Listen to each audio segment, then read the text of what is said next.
Hello and welcome to another episode of the DJ Spotlight here on Disc Jockey News TV.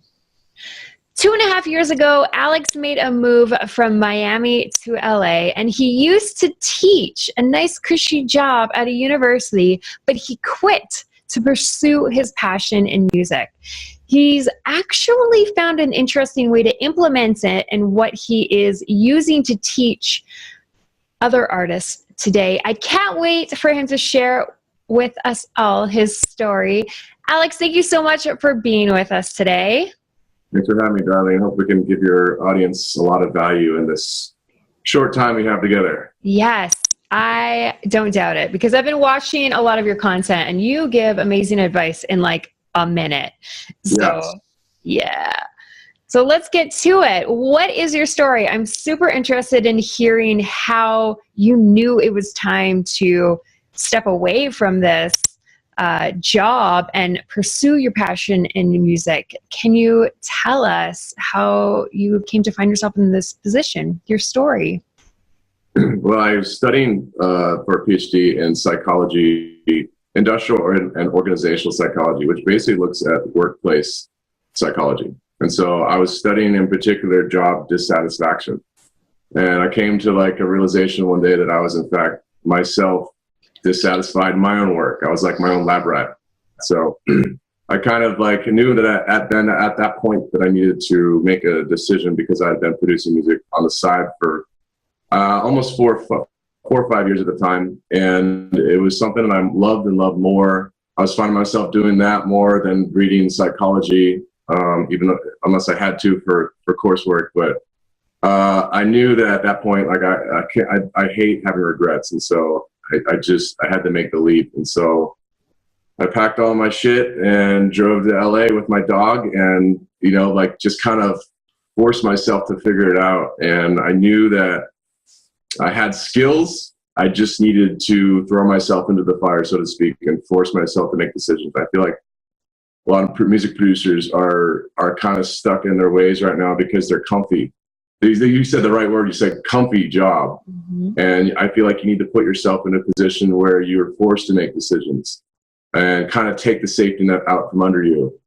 And so I came out here and started DJing locally and started just grinding and networking.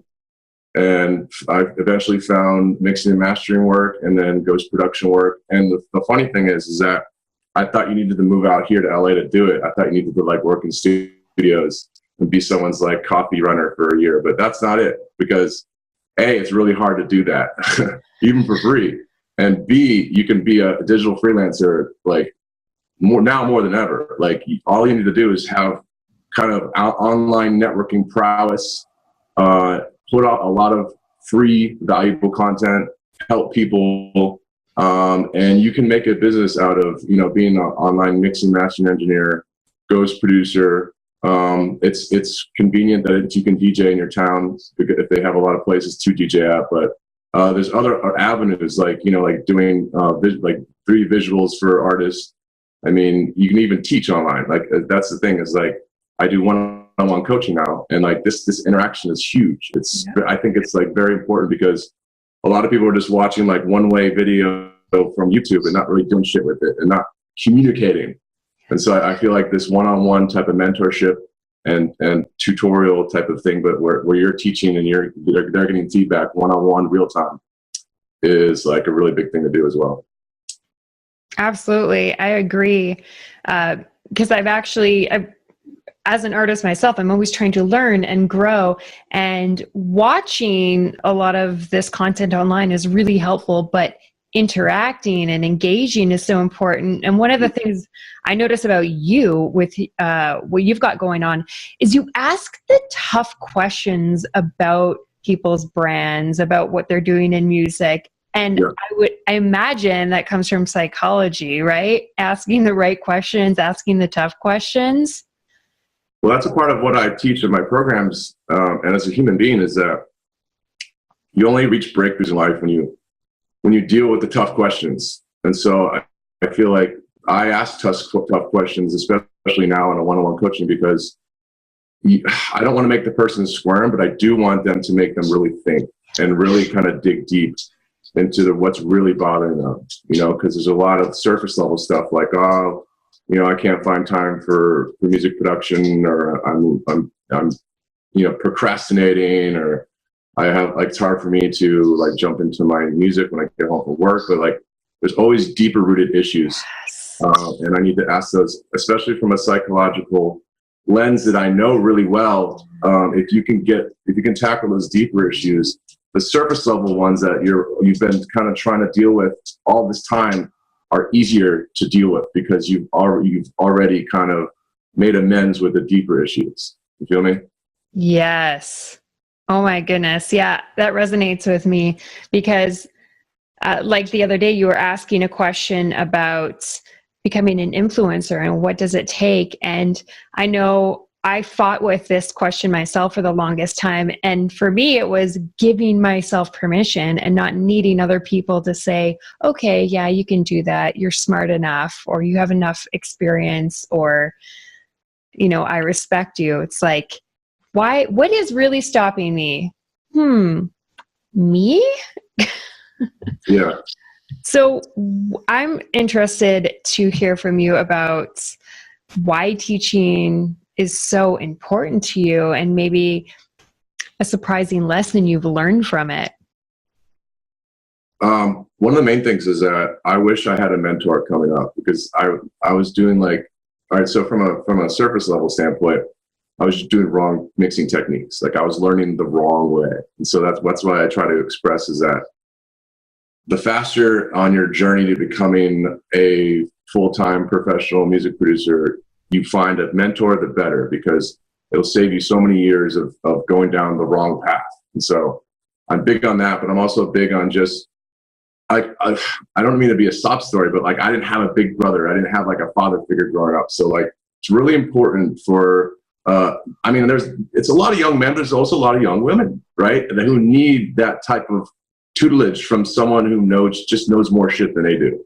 I don't pretend to be anyone special. I've learned a lot through psychology and teaching, but I've just been at this longer than most people have that I interact with online. So that's what I really think is important, to have that individual who's just been doing it longer at your craft than you have, and also to get feedback. Feedback is so crucial, music wise, but also just, psychology and productivity. It's really important to have someone tell you when you're doing something wrong, because if you continue to do the wrong habits that you don't know are wrong, it's just, you're not going the right way. You're not going up. You're kind of just going level or maybe down. So it's really important to have someone tell you over your shoulder, dude, no, don't do that.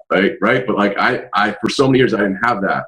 I just had this one way YouTube tutorial telling me that to do it this way, and half the time it was wrong, but I didn't know better, right? All I had was forums, so it was really hard for me to figure that out. So I can't stress enough how important it is to have a mentor. You look at a lot of famous artists, musicians, people in general, they had mentors. They had that person above them telling them what they were doing wrong. Mozart, for example, he had his dad telling him, and actually writing some of his work.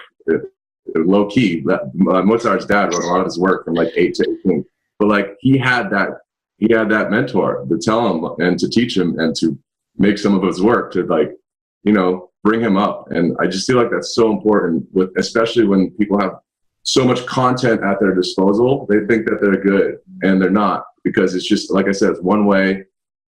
When people are consuming content, they're not applying it. That's another thing, is that when you learn something, your retention rate decreases very quickly unless you're applying it.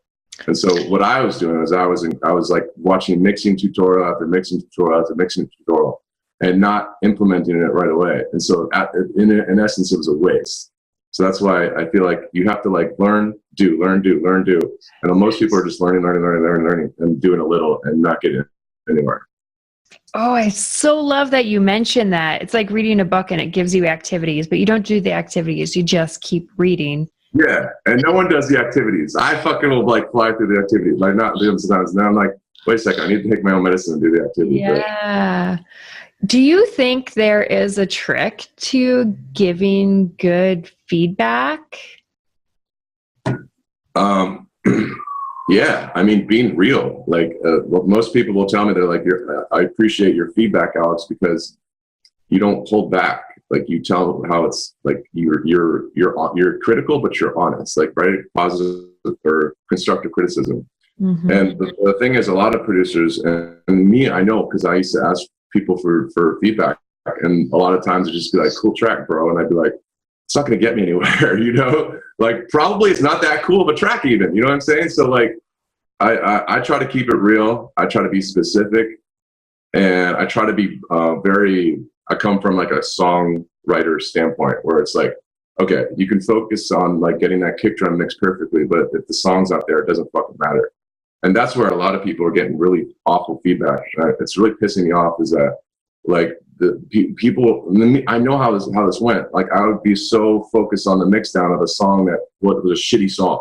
Mm-hmm. So what I say, and this is not my quote, this is Dave Pensato. He said, "It's better to sound new than to sound good," I believe. And so like, don't focus so much on the mix down and the master right now. If you're still coming up with your sound, focus on the song. Like, get fucking cool riffs down, get hooks and really interesting sounds down, and the mix down and the mastering will come. But don't if people do it the other way around, they feel like, oh, my music isn't getting heard because my mix down sucks. And that's usually not the case. It's usually because your song isn't there and your sound isn't fresh.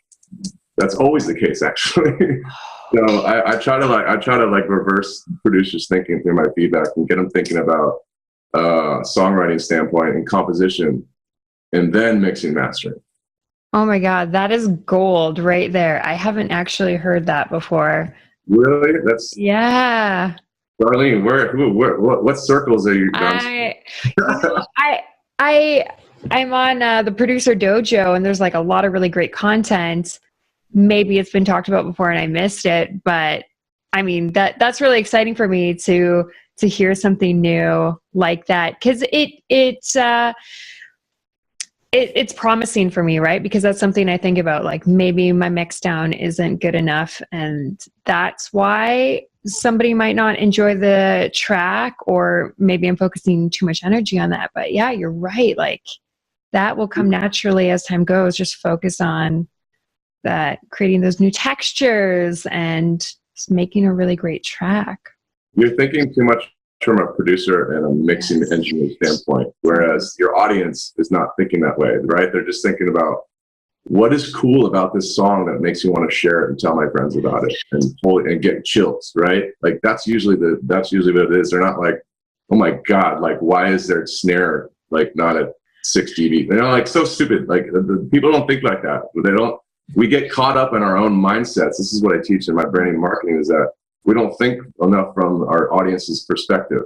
We got to be more empathic and think like how they feel, like how they listen to our music. And it's usually they listen from an emotion standpoint, and we get so caught up in this technical standpoint, and we're not on the same level as our audience, you know? But it's also really fantastic that you mentioned that, because sometimes that is the feedback that people are getting, and then they stop focusing on the track and they start focusing on that aspect. So, sometimes the feedback we're getting might be, depending on the person, trying to kick us off our game, because they're like, well, damn, that does sound real good. You could make, just 6 dB. We got more dynamics. Come on, let's do this. Yeah, I mean, I'm not discounting that mixing is super important. Yeah. Like when you're first starting out, like maybe I don't know. I hear a lot of music from people who are kind of in the first few years of producing, and like mixing, like people think they can just read a book on mixing or like watch tutorials and be an expert mixer. You have to train your ear. Like this all is training. It's physiology, right? You can't just teach someone what fucking 2.5K sounds like. You can give them like a kind of ballpark idea, like, okay, but not really. You have to train yourself to pick up on these frequencies and know what sounds good at these levels. You know, that all takes time. But in the meantime, you can be working on your craft, your real craft, which is the song and the composition and the songwriting. And the mixing, like I said, mixing comes with time. It comes with doing it for hours and hours and days and years. And so I just feel like it's an ongoing process. You got to love the process, but if you're going to love the process, You gotta love the composition and really enjoy and really want to wow the listener through the musical perspective, and not so much the mixing. I know it's a complex question. You know. No, I dig it. Speaking of training, you actually offer a lot of free content online, which probably confuses a lot of people because they're thinking like, how are you making money if you're giving away so much for free? Can you tell us how that works? I mean, from an entrepreneur standpoint, in 2018, you should be giving away most of your content for free, because how are you going to be found on the internet if you're not valuable? To me, it's kind of a no duh question, but to every other music producer, they're like, they don't understand. But you, like, if you're trying to make a living as a mixing master engineer or ghost producer, what I always say is offer your services for free up front. Even DJing, like, do the first gig for free. And a lot of people, their ego's too inflated that they can't deal with doing shit for free. And I say you have to, because everybody's trying to do what you're doing right now. So you have to offer more value than your competitors. And the more you're valuable in this space, people are going to reciprocate and want to associate with you because you're a valuable person. Everybody wants valuable friends, right? So to me, it's kind of an obvious one, but I understand that, like, it's like, why is he doing all this free stuff? Well, I'm building a community. I'm building a tribe, right? Like, that's what you do. You don't go to everybody like, hey, look at me, like, I'm selling this, like, that's not how you do it. That's just in digital, like, media, that's just not how you do it. Like, I follow Gary Vaynerchuk profusely, and I think all your listeners should. And he's right stuff on for free. Like today, for instance, I was eating breakfast, I watched one of his meetings where he charges people 10 grand to just sit in. And he's like posting this video online for everyone to watch for free. And I'm like, but that's what he does. Like, he's building a really strong and loving community. And at the same time, building his business. It's an upward spiral. Like, I don't know. The model is like, I don't know if I could explain it in like 2 minutes or less, but it's all about providing as much value as you can and still maintaining a business, but your business is growing as you're putting out more value, Does that make any sense? Oh, absolutely. I love that you mentioned Gary Vaynerchuk, because when I was trying to learn how to brand myself and use social media, jab, jab, jab, right hook, give, ask a little. So yeah, I love that you mentioned that. I'm super curious, where do you know, okay, it's time to start charging? Because sometimes people just go free, and then they forget to ask for their worth or don't know how. Well, I mean, specifically, it'd be the first mix. For me, it'd be the first mix for free. For a ghost production, it would be like a steep discount. For a gig, if they're kind of iffy on hiring me, I'd be like, okay, I'll do my first gig for free and see if you like me. Mm-hmm. For coaching, I will do strategy sessions for free, and then if they want to hire me on, they do. If they don't, all gravy. We'll still be friends on Facebook, and I'll still provide you value. Like don't put so much pressure on yourself to be like, okay, if they don't hire me, I'm fucked. Just do the first form of business with them for free. I mean, it's not really a complex model to me. It's just do the first thing for free. If you wow them, if you're actually really good at what you do, chances are they're going to hire you on. Maybe not initially, but eventually. If you continue to be in front of them, putting on more and more value. I mean, that's the thing. Is like most music producers, they aren't putting a lot of content online, and they're shooting themselves in the foot with that. They have to be on Facebook and Instagram daily, and none of them are. I keep telling them to do it, and they don't do it. And it's like, ugh, like that's the easiest thing you can do. Literally, is just post something valuable a day on Instagram and Facebook. Just one piece of content. If you don't have one valuable thing to post on social media a day, you really need to rethink are you really ready to do this? Because if you just a tip, just one little quick tip, like do a tutorial. I mean, like there's so many so many like starting music producers that don't know the stuff that a lot of more intermediate advanced music producers do. And you just got to start doing that. And yeah, maybe you might get a like in the beginning, but if you're more consistent, they'll catch on, because a lot of people in the space, they'll like come out guns blazing and put a bunch of content, and then they don't get like a lot of likes and feedback on it, and they stop because they get discouraged. And I'm saying you got to play the long game, as Gary Vee would say. You got to just continue to put content out every day. Trust the process, right? Every day you get more and more, you're building more and more traction. You just got the little wins. And people they have the long term. They want like shit to happen now, and that's not how it goes. Like everyone's like right now is immediate gratification, and that's never been the name of the game ever. It still won't in entrepreneurship and business. And that's the thing. Music producers don't think like entrepreneurs or freelancers. And that's why I try to teach this, is that unless you're going to have like a marketing director or, I don't know, business consultant with you, which none of us have, you've got to learn this shit. So that's why I try to teach that, you know? I can dig it. You run a lot of workshops. Can you tell people what you think they will get out of them, and any sessions you think people need to sign up for now?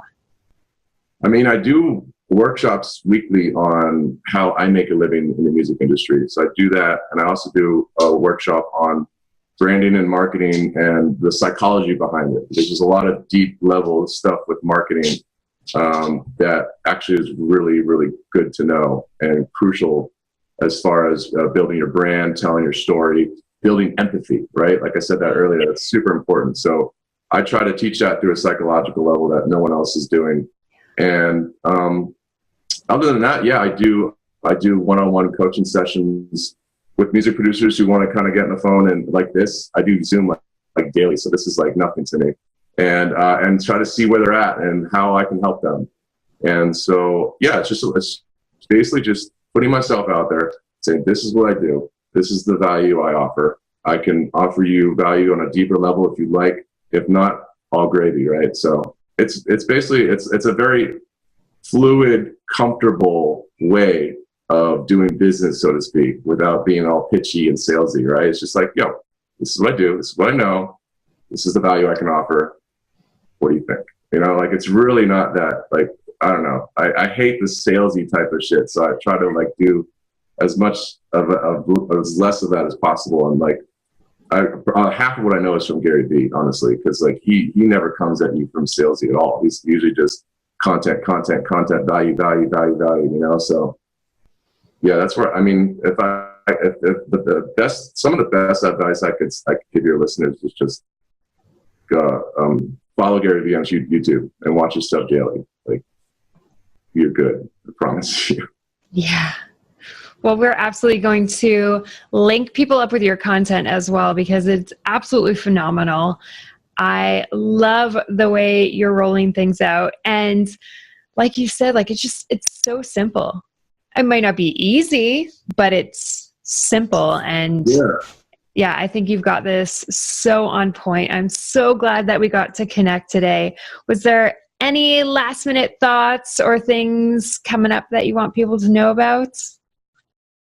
Just follow me on my socials. I'm going to be posting a lot more. I do a podcast as well. I'm sure we can link that. It's on artistry and mental health. I'm gonna try to post I've already been posting 2 to 3 times a day on Instagram, but I want to go for 4. The magic number is 4. So follow me on Defyre Inspire on Instagram as well as YouTube, and Defyre Media on Facebook. But you want to see how content marketing works? Well, this is how it works: is you don't market per se. You just put out a ton of valuable shit, way more valuable shit than all your competitors are doing, and just let it flow. So follow me on those, and kind of just follow my model, so to speak. Like I tell a lot of people, it's just like, just do what I'm doing, right? Like, do what I'm doing, and like, but do it from like a music producer, artist standpoint, where it's like you have your music and you want people to listen to it and follow you and buy your merchandise and come to your shows, but don't come at it from like a look at me, you know, buy my shit type of standpoint.